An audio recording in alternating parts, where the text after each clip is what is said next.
तो गाइस इस वीडियो में आज हम लोग डिस्कस करने वाले हैं ऑप्शन प्राइसिंग के बारे में। फॉर एग्जांपल के लिए लाइक अभी यहाँ पर 19,500 का एक कॉल ऑप्शन है जिसका प्राइस अभी 95 रुपीज मार्केट में चल रहा है और पुट ऑप्शन है जिसका प्राइस 150 रुपीज चल रहा है। अब सवाल ये आता है कि जो 95 रुपीज का प्राइस है ये प्राइस डिसाइड किसने किया? क्या ये हमारा जो डीमेट अकाउंट कंपनी होती है क्या वो डिसाइड करती है या फिर सेबी डिसाइड करता है या फिर मार्केट के regulators like national stock exchange NSC हो गया या बीएससी हो गया? इन सभी में से कौन इसका प्राइस डिसाइड करता है? मींस ये प्राइस किसने बनाया कि 19,500 का कॉल ऑप्शन 95 पर ही ट्रेड करेगा? डेफिनेटली आप सभी के मन में भी ये सवाल आता होगा कि ये जो प्राइस निकाला जाता है इसके पीछे का मैथोडोलॉजी क्या होता है, इसके पीछे का थॉट प्रोसेस, वो कौन से फैक्टर्स होते हैं जिसकी वजह से कॉल के प्राइस में और पुट के प्राइस में इतना डिफरेंस होता है जबकि सेम कॉल है 19,500 की। तो वो सारी चीजें, वो कौन से फैक्टर्स है, वो हम इस वीडियो में कवर करेंगे। एंड इसके बाद हम लोग को काफी इजी रहेगा ये ट्रैक करने में कि जो भी हम लोग कॉल बाय करने वाले हैं या जो भी हम पुट बाय करने वाले हैं तो कौन से फैक्टर्स की वजह से, लाइक जैसे हमारे पास एग्जांपल में सेम वही वाला जब मार्केट 20,187 पर थी तो 20,200 का सपोज जैसे ये जो कॉल ऑप्शन था 73 पर ट्रेड कर रहा है और पुट ऑप्शन 2 रुपए महंगा ट्रेड कर रहा है, 75.75 पर ट्रेड कर रहा है। तो ये कौन से फैक्टर्स हैं जिसकी वजह से ये जो प्राइस का डिफरेंस इन दोनों में आ रहा है? लाइक यहाँ अगर आप देखोगे 40 है, 100 है। हाँ, एक सिंपल डिफरेंस होता है और वो डिफरेंस किसका होता है कि स्पॉट प्राइस, ये आपका स्पॉट प्राइस है और ये आपका एक्सरसाइज प्राइस है। यहां जब मार्केट 20,187 पर थी तब 20,200 का जो पुट ऑप्शन था वो आपका बहुत थोड़ा सा इन द मनी था, सिर्फ 13 पॉइंट से इन द मनी था, 13 पॉइंट्स आईटीएम था। लेकिन यहां पर जब आप देखते हैं तो मार्केट 20,133 पर आ गया है। यहां पर आप देखोगे तो आपका आईटीएम कितना हो चुका है, ये वाला पुट ऑप्शन ये आपका लगभग 67 पॉइंट्स हो चुका है। तो 13 से हम लगभग 5 गुना यानी 5 टाइम हम लोग इन द मनी हो चुके हैं। लेकिन हमारा प्रीमियम सिर्फ और सिर्फ 75 से कितना हुआ है, 25 रुपीज बढ़ा है। तो क्या हमारा पुट का प्रीमियम भी 5 टाइम नहीं होना चाहिए था? ऐसे सभी के मन में डेफिनेटली डाउट्स आते होंगे। तो आज हम इस वीडियो के अंदर ये सभी फैक्टर्स को कवर करेंगे कि कॉल का प्राइस कैसे निकाला जाता है, कौन से फैक्टर्स हैं जिसकी वजह से इनका प्राइस चेंज करता है, फ्लक्चुएट करता है। अब यहाँ पर कुछ इंपॉर्टेंट पॉइंट्स हैं। The answers lies in understanding what affects the options. तो हम लोग सबसे पहले वो सारे फैक्टर्स कंसीडर करेंगे जिसकी वजह से प्राइस चेंज होता है। और price are never fixed by stock exchange और सेबी और एनीबडी फॉर दैट मैटर। कोई भी प्राइस डिसाइड नहीं करता है, ना ही आपका स्टॉक एक्सचेंज डिसाइड करता है प्राइस, ना ही हमारा सेबी डिसाइड करता है और ना ही इसके अलावा कोई भी अदर बॉडी डिसाइड करती है कि प्राइस कितना होगा। Price discovery is very critical and basic component of market.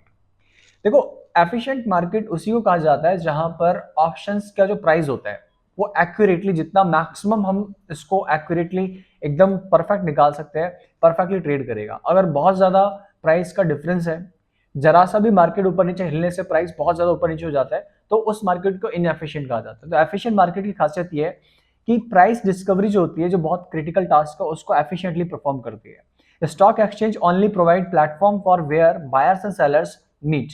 जो स्टॉक एक्सचेंज होता है, एनएससी बीएससी होता है, वो सिर्फ आपको एक प्लेटफॉर्म प्रोवाइड करते हैं जहां पर बाजार के जो भी पार्टिसिपेंट्स होते हैं वो आपस में इंटरेक्ट कर सकते हैं। सेबी का रोल क्या होता है? To smooth functioning of our market. SEBI का सिर्फ काम ही होता है ये देखना कि मार्केट के अंदर कोई मैनिपुलेशन तो नहीं चल रहा है, रूल्स एंड रेगुलेशन जो भी बनाए गए हैं उसका पूरी तरीके से पालन हो रहा है या नहीं हो रहा है। एनी ऑप्शंस वैल्यू इंक्रीज और decrease depending upon different variables. किसी भी ऑप्शन का प्राइस घटता है बढ़ता है तो उसका डिफरेंट वेरिएबल के बेसिस पर ही उसका अफेक्ट आता है। Each variable has is impact on option.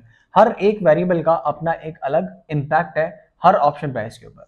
तो अब यहां से हम लोग सीधा आते हैं, इन सभी सवालों के जवाब हम लोग फाइंड करेंगे। तो सबसे पहले हम लोग नजर डालेंगे हमारे जो कौन से फैक्टर्स है जिसकी वजह से हमारा प्रीमियम चेंज करता है। उससे पहले एक छोटी सी इक्वेशन है। ऑप्शन प्रीमियम का बेसिक जो हमारा मैथ होता है, बेसिक जो हमारी कैलकुलेशन होती है, लाइक सपोज एक ऑप्शन है जो 95 पर ट्रेड कर रहा है, तो ये जो 95 का प्राइस होता है इसके अंदर बेसिकली दो कंपोनेंट होते हैं। अगर हम सिर्फ ब्रॉडली इसको डिवाइड करें, वैसे तो बहुत सारे कंपोनेंट है, अगर इसको हम ब्रॉडली डिवाइड करें तो इसके अंदर टू कंपोनेंट्स होते हैं। एक होता है intrinsic value. Intrinsic value means strike price minus spot price. Like हमारा 19,500 का कॉल ऑप्शन है और स्पॉट प्राइस हमारा ये हमारा स्ट्राइक प्राइस हो गया और हमारा जो स्पॉट प्राइस मार्केट का सपोज 19,650 है, इन दोनों का डिफरेंस वो होता है हमारा इंट्रिंसिक वैल्यू। इसके अलावा होता है एक्सट्रिंसिक वैल्यू। एक्सट्रिंसिक वैल्यू में सपोज यहाँ पर हमारा जो इंट्रिंसिक वैल्यू निकल करके आता है वो 90 रुपीज निकल के आता है, और हमारा जो एक्सट्रिंसिक वैल्यू निकल करके आता है वो है 5 रुपीज। इन दोनों को हम प्लस करेंगे तो हमारा कितना निकल के आता है 95। तो ये जो एक्सट्रिंसिक वैल्यू होती है इसमें भी बेसिकली दो कंपोनेंट होते हैं, एक तो होता है आईवी और दूसरा होता है time value of money. Time value of money means कितने डेज हमारा एक्सपायरी में बाकी है, और इम्प्लाइड वॉलेटिलिटी हम लोग ऑलरेडी कवर कर चुके हैं। इम्प्लाइड वॉलेटिलिटी हम लोग को बताती है कितना परसेंट चेंज आ सकता है, मींस अनसर्टेनिटी कितनी है। जितना ज्यादा अनसर्टेनिटी होगी उतना ज्यादा ऑप्शन का प्राइस होगा, जितना ज्यादा टाइम वैल्यू हमारे पास होगा उतना ज्यादा ऑप्शन का प्राइस होगा। So as long as option has not expire, जब तक ऑप्शन एक्सपायर नहीं करेगा there will always be a some time value. Expiry से एक दिन पहले तक टाइम वैल्यू होती है, और जिस दिन हमारा एक्सपायरी होती है उस दिन टाइम वैल्यू हमारी क्या हो जाती है, जीरो को अप्रोच कर जाती है। ये हम लोग ऑलरेडी कई बार पढ़ भी चुके हैं, कवर भी कर चुके हैं। इंट्रिंसिक वैल्यू जो होती है उसकी वैल्यू हो भी सकती है, नहीं भी हो सकती है, वो डिपेंड करती है किसके ऊपर, वेदर हम लोग ट्रेड कर रहे हैं इन द मनी में, या फिर हम लोग एटीएम में ट्रेड कर रहे हैं या ओटीएम में ट्रेड कर रहे हैं। तो इंट्रिंसिक वैल्यू हमारी इन तीन फैक्टर के ऊपर डिपेंड करती है। ओटीएम जो वैल्यू होती है उसमें हमारा जो इंट्रिंसिक वैल्यू होती है वो हमेशा क्या होती है, जीरो होती है। बाकी इन द मनी में और एटीएम में हमारी इंट्रिंसिक वैल्यू कुछ ना कुछ होती है। Time value of option is turns depend upon how much time is remaining, same अभी वही हम लोग जो कवर कर चुके हैं। तो ये तो हमारा था बेसिक फॉर्मूला ऑप्शन प्रीमियम का। अब इसके बाद ये जो अभी हम लोगों ने basic intrinsic value, spot price हो गया, और एक्सट्रिंसिक वैल्यू हो गया, इम्प्लाइड वॉलेटिलिटी और टाइम वैल्यू, क्या इसके अलावा भी कुछ फैक्टर्स हो सकते हैं जिसकी वजह से हमारा ऑप्शन का प्राइस वेरी कर सकता है, चेंज कर सकता है? तो उसका आंसर है यस। अब हम लोग आते हैं हमारे वो 5 फंडामेंटल पैरामीटर जिनसे मिलकर के एक ऑप्शन का प्राइस बनता है। तो फंडामेंटल पैरामीटर्स में हमारा जो फर्स्ट फंडामेंटल पैरामीटर है वो है स्पॉट प्राइस, इससे मिलकर के हमारा ऑप्शन प्राइस बनता है। सेकंड पैरामीटर हमारा इंटरेस्ट रेट है, थर्ड हमारा स्ट्राइक प्राइस, और फोर्थ हमारा है टाइम टू एक्सपायरी, और फिफ्थ है आईवी वैल्यू मींस वोलेटिलिटी। तो ये 5 फंडामेंटल पैरामीटर्स हैं जिनसे मिलकर के हमारे ऑप्शन का प्राइस बनता है। अब इनको हम लोग वन बाय वन एक एक करके डिटेल में स्टडी करेंगे। देन उसके बाद कुछ और भी फंडामेंटल पैरामीटर्स हैं जिसको हम यहाँ पर हम लोगों ने कवर नहीं किए। दो और फंडामेंटल्स हैं, लाइक आपकी कॉस्ट कितनी है और आपका बेनिफिट कितना अराइज हो सकता है। तो बेनिफिट और कॉस्ट के बेसिस पर भी आपका ऑप्शन का प्राइस डिसाइड होता है। तो अब स्टार्ट करते हैं हम लोग हमारे फर्स्ट पैरामीटर से। तो हमारा जो फर्स्ट पैरामीटर है वो है आपका स्पॉट प्राइस।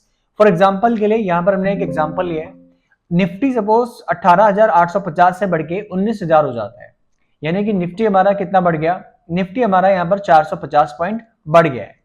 जब भी निफ्टी 450 पॉइंट बढ़ेगा तो यहाँ हमारा जो भी कॉल ऑप्शन है उसका प्राइस भी क्या होगा, बढ़ जाएगा, और पुट की वैल्यू क्या हो जाएगी, वो पुट की वैल्यू आपकी गिर जाएगी, यहाँ पर फॉल होगा। तो जब भी मार्केट बढ़ता है, यानी जब भी स्पॉट प्राइस आपका बढ़ता है, कॉल ऑप्शन की वैल्यू बढ़ती है, यानी कि आपके कॉल ऑप्शन की वैल्यू में और स्पॉट प्राइस की वैल्यू में डायरेक्ट रिलेशन होता है, और स्पॉट प्राइस का जो भी इंट्रिंसिक वैल्यू होता है वो आपके ऑप्शन प्राइस के अंदर आती है। सपोज अगर आपका 18,500 का कॉल ऑप्शन है, मार्केट अभी जो स्पॉट प्राइस आ चुका है वो आपका हो चुका है 18,600, तो यहां पर आपका इन द मनी कितना हो चुका है, ये आपका 200 पॉइंट हो चुका है। 200 पॉइंट हमारा क्या आ जाएगा, प्रीमियम के प्राइस के अंदर ऐड हो जाएगा।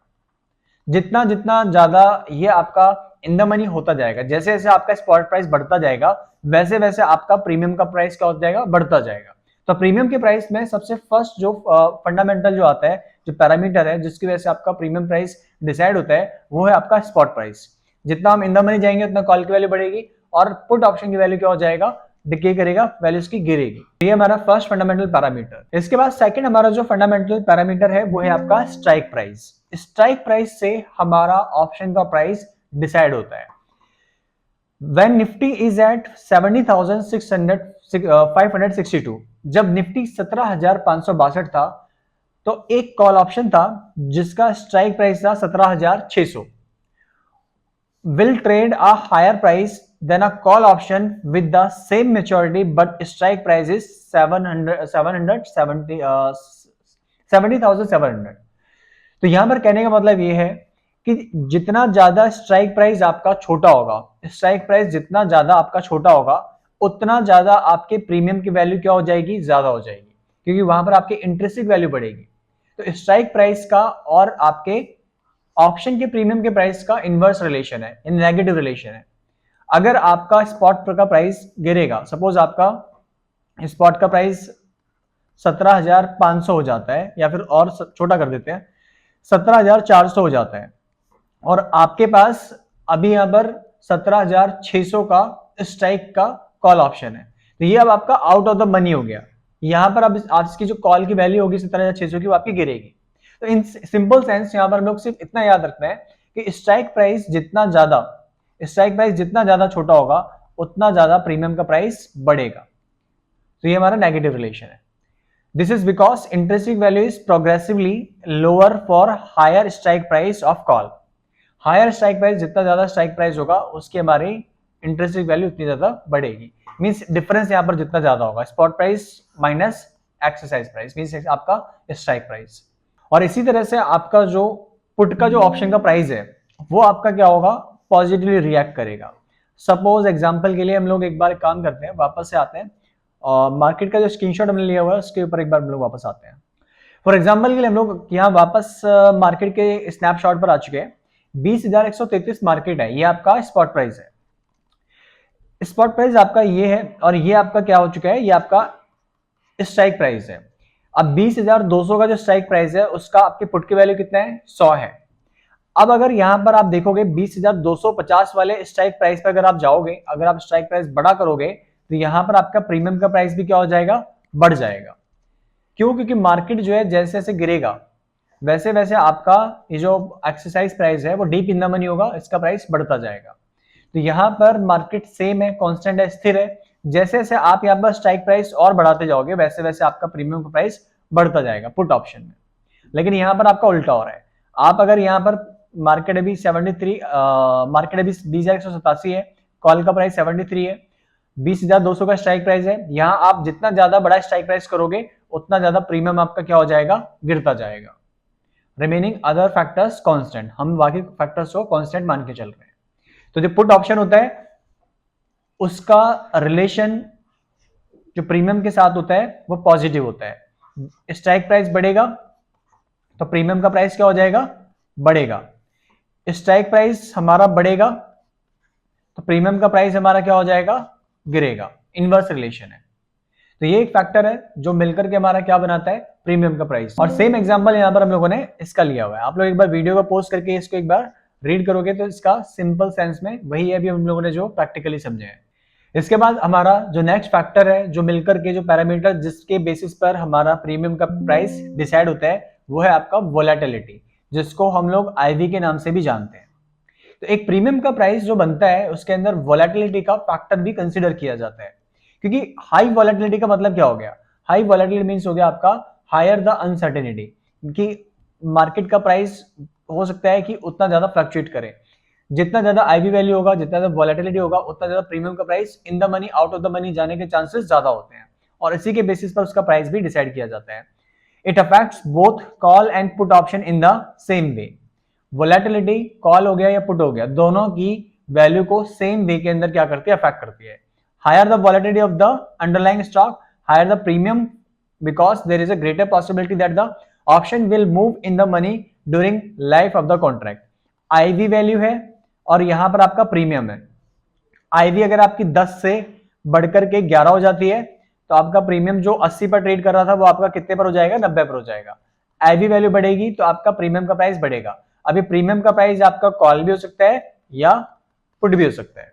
तो वोलेटिलिटी का कॉल की ऑप्शन, कॉल हो गया या पुट हो गया, दोनों ऑप्शन के साथ सेम रिलेशन है, और वो रिलेशन है आपका पॉजिटिव। जनरली क्या होता है, हायर वोलेटिलिटी का मतलब होता है higher premium price, lower volatility का मतलब क्या होता है, लोअर प्रीमियम प्राइस। जितनी कम वोलेटिलिटी होगी उतना प्रीमियम का प्राइस कम होगा। तो ये था हमारा थर्ड फैक्टर। इसके बाद हम लोग आते हैं हमारा नेक्स्ट फैक्टर। नेक्स्ट फैक्टर हमारा है टाइम टू एक्सपायरी। देखो जितना ज्यादा समय होगा, अगर हमारे पास एक्सपायरी में 5 डेज है तो आपका प्रीमियम का प्राइस 100 रुपीज है। आपके एक्सपायरी के डेज में सिर्फ 4 दिन बाकी है, आपका प्रीमियम का प्राइस 90 रुपए हो गया। आपका 3 दिन बाकी है तो आपके प्रीमियम का प्राइस कितना हो गया, 70 रुपीज हो गया। प्रीमियम आपके जो एक्सपायरी का डेज बाकी है, सिर्फ 1 दिन बाकी है, आपका टाइम वैल्यू की वजह से प्रीमियम जो है 40 हो गया। तो जो टाइम वैल्यू होता है उसका ऑप्शन का जो प्राइस होता है, चाहे वो आपका कॉल हो गया चाहे पुट हो गया, दोनों के साथ में सेम रिलेशन है, क्योंकि यहाँ पर प्रीमियम जो है गिरेगा ही गिरेगा जैसे जैसे टाइम पास होगा। अगर आप यहाँ पर देखोगे, पहले प्रीमियम कितने से गिरा, 10 रुपए से, फिर प्रीमियम कितने से गिरा, 20 रुपए से, और फिर प्रीमियम कितने से गिरा, 30 रुपीज से, और एक्सपायरी वाले दिन आपका टाइम वैल्यू क्या हो जाएगा, 0 हो जाएगा। तो टाइम जो वैल्यू होती है, टाइम वैल्यू, वो आपकी फास्टर डिके करती है। जैसे जैसे एक्सपायरी के पास आते हैं, उसका जो कर्वेचर होता है वो आपका इस तरह से होता है। इनिशियली आपका जो टाइम वैल्यू होता है वो स्लो डिके करता है और बाद में आपका फास्टर डिके करता है। तो सेम यहाँ पर एग्जाम्पल अगर आप देखोगे तो सेम एग्जाम्पल वही लिखा हुआ है, इसको आप लोग एक बार वीडियो पोस्ट करके जरूर पढ़ना। इसके बाद हमारा जो नेक्स्ट फैक्टर है जिसकी वजह से हमारा ऑप्शन का प्राइस डिसाइड होता है, वो है आपका इंटरेस्ट रेट। अब देखो इंटरेस्ट रेट, अगर हम लोग बात करें इंटरेस्ट रेट में हम लोगों ने यहाँ पर जो कंसीडर करते हैं वो होता है रिस्क फ्री इंटरेस्ट रेट। एक ऑप्शन का जो प्राइस होता है उसमें risk free interest rate market में कितना है वो भी इसका कंपोनेंट होता है, कंसीडर किया जाता है। फॉर एग्जाम्पल के लिए हम लोग मान लेते हैं कि एक कॉल ऑप्शन है, लाइक 19,500 का एक कॉल ऑप्शन है जो अभी 100 पर चल रहा है। उसका प्राइस कितना चल रहा है, प्रीमियम 100 रुपीज। मार्केट में रिस्क फ्री इंटरेस्ट रेट अभी कितना है, मान लेते हैं कि 5% है। सरकार इसको बढ़ाकर के 6% कर देती है, आरबीआई फेडरल बैंक जो है इसको बढ़ा के 6% कर देती है। अब इससे होगा ये कि आपका जो कॉस्ट है, आपकी कॉस्ट बढ़ जाएगी। क्यों? क्योंकि अभी जो आप मार्केट में 5% की रिटर्न नॉर्मल आप बैंक में पैसा जमा करके आप रिटर्न जनरेट कर सकते थे, अब क्योंकि आप वो वाला पैसा कहां पर डाल रहे हो, प्रीमियम के अंदर डाल रहे हो, ऑप्शन के अंदर डाल रहे हो, तो अब यहां पर आपकी जो अपॉर्चुनिटी कॉस्ट है वो आपकी बढ़ रही है। पहले आपको 5% का सैक्रिफाइस करना पड़ रहा था, मार्केट में आपको जो सेफ रिटर्न मिल रही थी, अब आपको वो कितना सैक्रिफाइस करना पड़ेगा, 6%। तो एक कॉल राइटर है, सपोज एग्जाम्पल के लिए मिस्टर एक्स है, तो मिस्टर एक्स क्या कहेगा, वो ये कहेगा कि 100 रुपए का कॉल का जो प्रीमियम है, यानी कॉल का जो कॉन्ट्रैक्ट है, उसको सेल मैं अब 100 पर नहीं करूंगा, अब मैं इसको 120 पर करूंगा। क्यों करेगा? क्योंकि अब उसका रिस्क बढ़ रहा है, क्योंकि पहले उसको 5% मार्केट से रिटर्न मिल रहा था और अब इसको कितने रिटर्न मिल सकता है, 6%। तो ये कहता है कि मैं ऑप्शन में पैसा क्यों डालूं, मैं एक ऑप्शन को 120 पर क्यों सेल करूं, जबकि मुझे सेम पैसा बैंक में डाल करके या फिर एफडी में डाल के ज्यादा रिटर्न मिल रहा है। तो ज्यादा रिटर्न की डिमांड करेगा, इसीलिए अब वो उसको 100 पर सेल नहीं करेगा, कितने पर राइड करने की कोशिश करेगा, सेल करने की कोशिश करेगा, 120 पर। हाँ, बायर उसको मिलता है नहीं मिलता वो अलग बात है, कि बायर 120 पर बाय करने के लिए रेडी है या नहीं है, वो बायर का अगर व्यू है कि वो तेजी आएगी या मंदी आएगी, कॉल का या पुट का वैल्यू बढ़ेगा घटेगा, बायर का अलग व्यू है। अगर उसको बायर मिलता है तो वो 120 पर ही बाय कर लेगा। यहां पर हम लोग बात कर रहे हैं कि मिस्टर एक्स जो अपॉर्चुनिटी कॉस्ट उसको लग रही है, उसके बेसिस पर वो कितना प्रीमियम डिमांड करेगा मार्केट से। ज्यादा प्रीमियम डिमांड करेगा तो प्रीमियम का प्राइस क्या होगा, बढ़ेगा। तो इंटरेस्ट रेट बढ़ेंगे तो प्रीमियम का प्राइस क्या होगा, बढ़ेगा। कॉल का अलग होता है, पुट का अलग होता है। एग्जाम्पल के लिए हम लोगों ने एक यहाँ पर ऑप्शन कैलकुलेटर में कॉन्स ऐप का जो वेबसाइट है उस पर आप जाओगे तो यहाँ पर आपको एक ऑप्शन का कैलकुलेटर मिल जाएगा, अदर ऑप्शन में सिलेक्ट करना। यहाँ पर सपोज 20,187 पर मार्केट चल रही है, मार्केट कितना चल रही है, 20,187। हमने स्ट्राइक प्राइस लिया 20,200 का, डेज कितने बचे एक्सपायरी में, 4 डेज, और 9% की हमने वोलेटिलिटी ले ली है, आईवी वैल्यू ले ली है। इंटरेस्ट रेट कितना है, 5%। डिविडेंड यील्ड है 0%। अभी यहां से हमने इसको कैलकुलेट किया तो हमारे कॉल की वैल्यू कितनी निकल करके आई है, 74, और पुट की वैल्यू निकल के आई है 76। अब हम मान लेते हैं कि यहाँ पर सरकार ने, आरबीआई ने रेट ऑफ इंटरेस्ट 1% बढ़ा दिया, 6% कर दिया। अब यहां पर हम कैलकुलेट करते हैं। अब आप देखो क्या हुआ, यहाँ पर रेट ऑफ इंटरेस्ट बढ़ने से आपके कॉल की वैल्यू क्या हो गई, बढ़ गई, पुट की वैल्यू क्या हो गई, आपकी गिर गई। तो रेट ऑफ इंटरेस्ट बढ़ने से कॉल की वैल्यू तो बढ़ जाती है, कॉल के साथ में रेट ऑफ इंटरेस्ट का कैसा रिलेशन है, पॉजिटिव रिलेशन है, और पुट के साथ में कैसा रिलेशन है, नेगेटिव रिलेशन है। अभी देखो पुट की वैल्यू कितनी, 75 है, एक बार और हम लोग बढ़ा देते हैं, यहां पर हम लोग इसको 7% कर देते हैं। अब आप देखो यहां पर जो पुट की वैल्यू है वो और गिर गई, 74 हो गया, और कॉल की वैल्यू लगातार क्या हो रही है, बढ़ रही है। तो कॉल की वैल्यू बढ़ती है तो रेट ऑफ इंटरेस्ट बढ़ता है तो कॉल की वैल्यू बढ़ती है, मींस यहां पर पॉजिटिव रिलेशन है, और पुट की वैल्यू आपकी गिर जाती है। तो रेट ऑफ इंटरेस्ट एक इंपॉर्टेंट फैक्टर है, एक पैरामीटर है जिसके बेसिस पर हमारा ऑप्शन का प्राइस निकल के आता है। अब इसके बाद यहाँ पर हम लोग आते हैं एक इम्पॉर्टेंट, हम लोग एक समरी बनाई है, और समरी के बेसिस पर हम लोग एक बेसिक आइडिया ले सकते हैं। कि कौन से फैक्टर में चेंज आ रहा है तो हमारा ऑप्शन का प्राइस कितना चेंज कर सकता है, यानी कैसा रिलेशन है, हमारा ऑप्शन का प्राइस कितना होगा। तो हम लोग यहाँ पर अब आ चुके हैं, हमारा एक मेन हम लोगों ने यहाँ पर पूरा समरी बनाया हुआ है सो दैट कि आपको याद रहे। कॉल ऑप्शन और पुट ऑप्शन, स्ट्राइक प्राइस। देखो स्ट्राइक प्राइस का और कॉल ऑप्शन का रिलेशन कैसा होता है, पॉजिटिव होता है। जैसे जैसे हम लोग स्ट्राइक प्राइस क्या करेंगे, बढ़ाते जाएंगे, वैसे वैसे हमारा कॉल की वैल्यू क्या हो जाएगी, बढ़ती जाएगी। और पुट की वैल्यू हमारी क्या होती है, नेगेटिव होती है। अभी हम लोगों ने देखा था स्पॉट प्राइस का। इसके बाद सेकंड हमारा फैक्टर है, पैरामीटर है, वो है आपका स्ट्राइक प्राइस। देखो स्ट्राइक प्राइस का नेगेटिव रिलेशन होता है कॉल के साथ में। हम जैसे जैसे स्ट्राइक प्राइस छोटा करते जाएंगे वो आपका इन द मनी होता जाएगा। इन द मनी होगा तो उसकी आईवी इंट्रिंसिक वैल्यू बढ़ती जाएगी, और इंट्रिंसिक वैल्यू बढ़ेगी तो कॉल की वैल्यू क्या हो जाएगी, आपकी बढ़ती जाएगी। तो यहां पर नेगेटिव रिलेशन है। पुट ऑप्शन का कैसा रिलेशन है, पॉजिटिव रिलेशन है। अगर हम लोग स्ट्राइक प्राइस यहां पर बढ़ाते हैं, स्ट्राइक प्राइस हमारा सपोज 19,500 से 19,600 हो गया, तो आपका पुट के लिए क्या हो जाएगा, इन द मनी हो जाएगा। तो अगर ये आपका बढ़ेगा तो पुट की वैल्यू भी क्या हो जाएगी, आपकी बढ़ जाएगी। तो यहां हमारा रिलेशन स्ट्राइक प्राइस का पुट की वैल्यू का कैसा होता है, पॉजिटिव होता है। वोलेटिलिटी, आईवी, इसका रिलेशन दोनों के साथ में पॉजिटिव होता है। आईवी वैल्यू बढ़ेगी यानी वोलेटिलिटी बढ़ेगी तो कॉल की वैल्यू बढ़ेगी और पुट की वैल्यू बढ़ेगी। आईवी वैल्यू गिरेगी, दोनों की वैल्यू गिरेगी, और इसीलिए जब आईवी वैल्यू गिरती है ऑप्शन राइटर ऑप्शन को राइट करना पसंद करते हैं। इसके बाद है risk free interest rate. Call के साथ में इसका रिलेशन कैसा होता है, पॉजिटिव होता है। अगर हम रिस्क फ्री इंटरेस्ट रेट को बढ़ाएंगे तो हमारे कॉल की वैल्यू बढ़ेगी। अभी हम लोगों ने लाइव देखा था ऑप्शन कैलकुलेटर के जरिए। और पुट की वैल्यू के साथ में कैसा रिलेशन होता है, हमारा नेगेटिव रिलेशन होता है। Time to expiry, time to expiry का रिलेशन दोनों के साथ में सेम होता है और वो है आपका नेगेटिव। जैसे जैसे हमारे एक्सपायरी के डेज पास आएंगे वैसे वैसे हमारे ऑप्शन प्रीमियम का प्राइस गिरेगा, चाहे वो आपका कॉल हो गया या आपका पुट हो गया। इसके बाद है बेनिफिट्स पेड बाय अंडरलाइन। इसका कॉल के साथ में क्या होता है, नेगेटिव रिलेशन है। इसके बाद हमारा जो नेक्स्ट पॉइंट आता है वो है आपका बेनिफिट्स पेड बाय अंडरलाइन। इसका कॉल के साथ में होता है नेगेटिव रिलेशन। अब क्यों होता है और कैसे होता है, सबसे पहले सवाल ये आता है कि बेनिफिट्स होते क्या है। इसके लिए हम लोग एग्जांपल लेते हैं। सपोज सबसे ज्यादा डिविडेंड कौन सी कंपनी पे करती है, सबसे ज्यादा company like Vedanta dividend pay करती है। वेदांता आपको अगले 1 से 2 साल के अंदर आपका पूरा जो भी आप पैसा लगाते हो सारा आपको डिविडेंड के रूप में पे कर देती है। अब देखो जब भी वेदांता वेदांता जैसी कंपनी, इसके शेयर को अगर आप होल्ड करते हो तो उसका बेनिफिट क्या होगा, आपको डिविडेंड मिलेगा। जब भी कोई कंपनी डिविडेंड अनाउंस करती है और डिविडेंड जब पे करती है तो उसका प्राइस क्या हो जाता है, अगले दिन जिस दिन स्टॉक का प्राइस एक्स डिविडेंड ट्रेड करता है स्टॉक का प्राइस कम हो जाता है। स्टॉक का प्राइस कम होगा तो कॉल की वैल्यू क्या हो जाएगी, वो भी गिर जाएगी। कॉल की वैल्यू गिरेगी तो क्या हो जाएगा, हमारा प्रीमियम कम हो जाएगा और हमारे इसका रिलेशन कैसा है, नेगेटिव। यानी जब भी कोई अंडरलाइंग एसेट जितना ज्यादा हम लोगों को बेनिफिट देगा, जितना ज्यादा डिविडेंड हमको देगा, उतना ज्यादा उसका कॉल का प्राइस क्या हो जाएगा, कम हो जाएगा। अब सेकंड एग्जांपल लेते हैं हम लोग पुट ऑप्शन के लिए। अब वेदांता ने डिविडेंड दिया, स्टॉक एक्स डिविडेंड ट्रेड करना स्टार्ट कर देता है, प्राइस गिर गया। प्राइस गिरने से क्या हो जाएगा, पुट ऑप्शन की वैल्यू बढ़ जाएगी, और पुट ऑप्शन की वैल्यू बढ़ने से क्या हुआ, हमारा प्रीमियम का प्राइस क्या हो गया, पॉजिटिव रिलेशन हो गया। किसके साथ, आपके बेनिफिट के साथ। मीन जितना ज्यादा कोई भी एसेट आपको, जितना ज्यादा कोई भी आपको एसेट डिविडेंड दे रहा है, जितना ज्यादा आपको बेनिफिट दे रहा है, उतना ज्यादा आपकी पुट की वैल्यू क्या हो जाएगी, बढ़ जाएगी। बिकॉज उसका प्राइस उसको फैक्टर इन करेगा, फैक्टर इन करेगा तो उसका ऑप्शन का प्रीमियम भी चेंज करेगा।